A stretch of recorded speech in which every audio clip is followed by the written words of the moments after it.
semuanya, selamat datang di video analisis kaidah bahasa saya. Pernahkah kalian bertanya-tanya, mengapa sebuah pidato kenegaraan bisa terasa begitu menghujam jantung dan diingat selama bertahun-tahun? Apakah itu hanya karena suara yang lantang, ataukah ada struktur bahasa yang memang dirancang untuk menggerakkan jiwa? Kedaulatan itu adalah kedaulatan rakyat. Kita berkuasa seizin rakyat.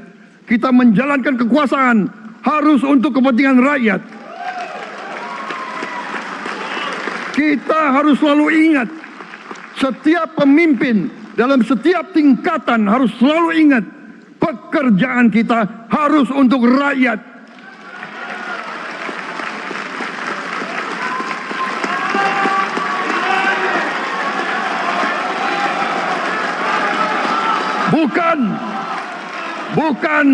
Bukan kita bekerja untuk diri kita sendiri. Bukan kita bekerja untuk kerabat kita. Bukan kita bekerja untuk pemimpin-pemimpin kita. Pemimpin yang harus bekerja untuk rakyat.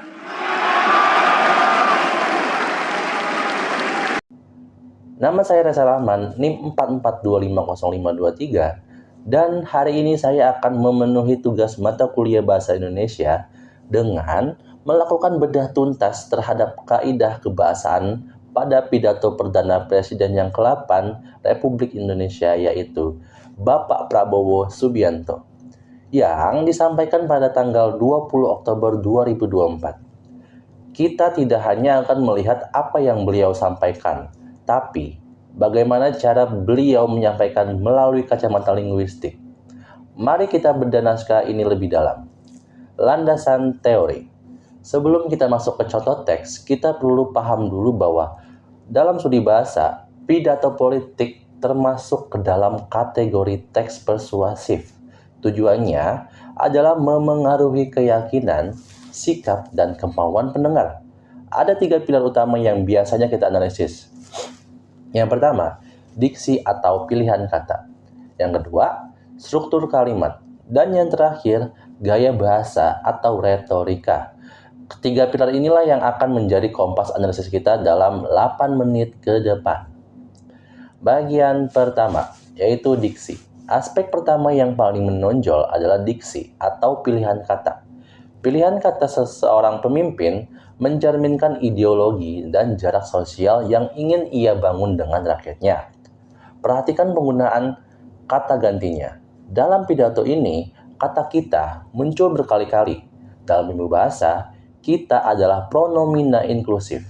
Artinya, pembicara merangkul pendengar ke dalam satu kelompok yang sama. Beliau tidak mengatakan pemerintah akan bekerja, melainkan kita akan punya kekuatan.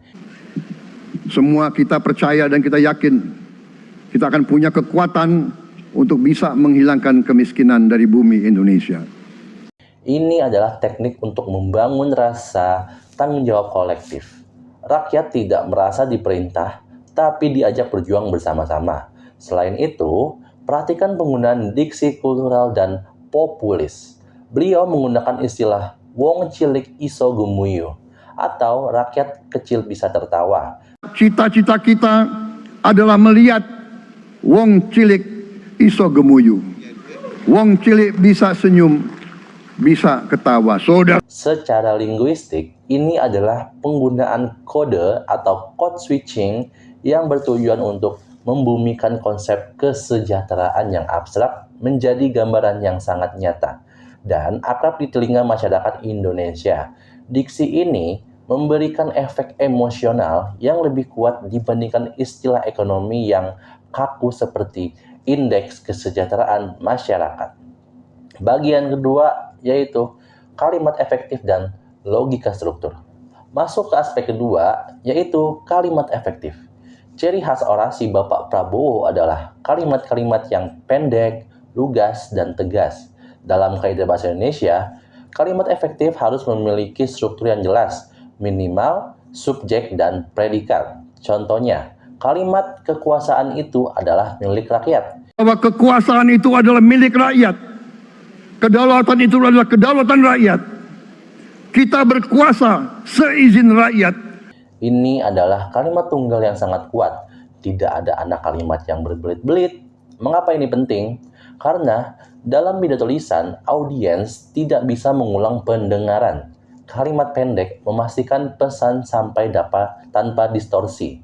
Beliau menghindari kalimat majemuk, bertingkat yang terlalu panjang agar tidak terjadi ambiguitas atau kebingungan di pihak pendengar.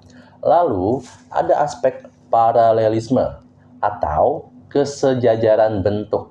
Beliau sering mengulang pola kalimat yang sama, misalnya, bukan kita bekerja untuk diri sendiri, bukan kita bekerja untuk kerabat, bukan kita bekerja untuk memimpin.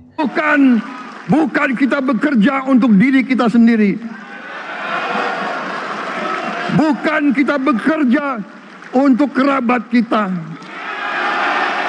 Bukan kita bekerja untuk pemimpin-pemimpin kita. Struktur bukan kita bekerja untuk yang diulang 3 kali ini menciptakan irama atau ritme yang enak didengar dan sangat mudah diingat.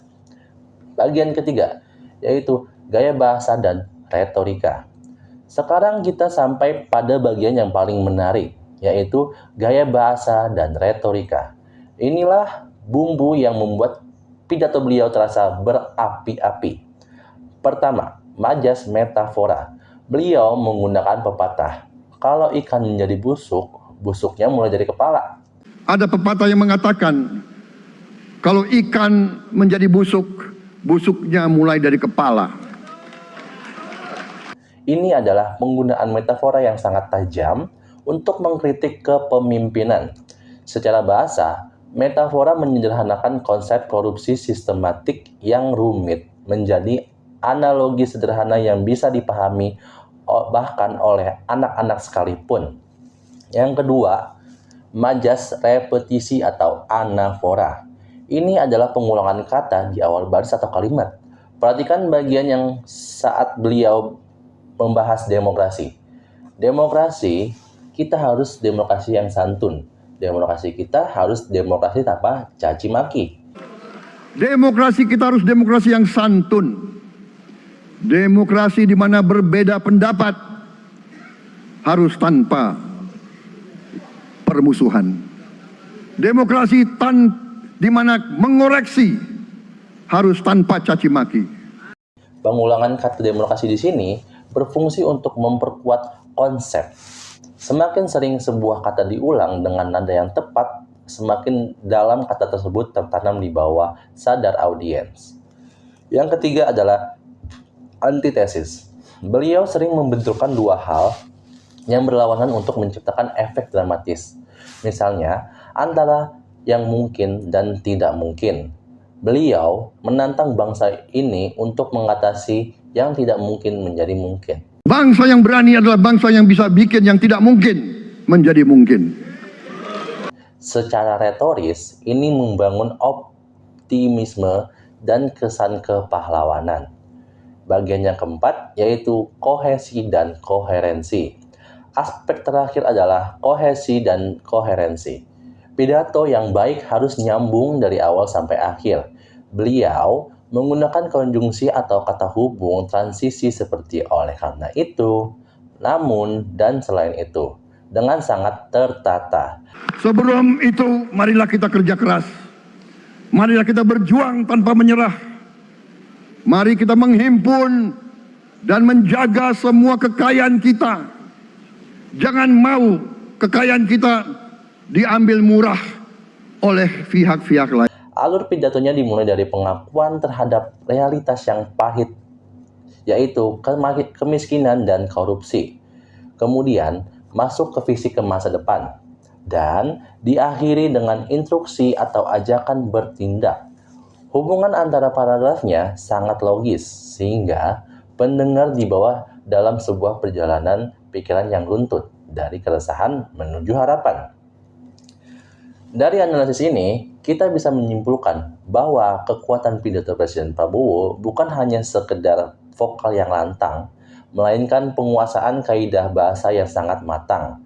Penggunaan diksi inklusif, kalimat yang efektif, serta majas repetisi dan metafora yang tepat sasaran berhasil menciptakan sebuah orasi yang persuasif dan patriotik.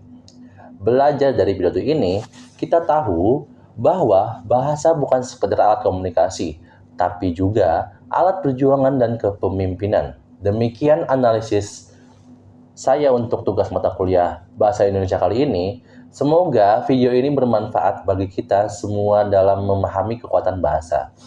Saya Rahman, pamit undur diri. Terima kasih dan salam literasi.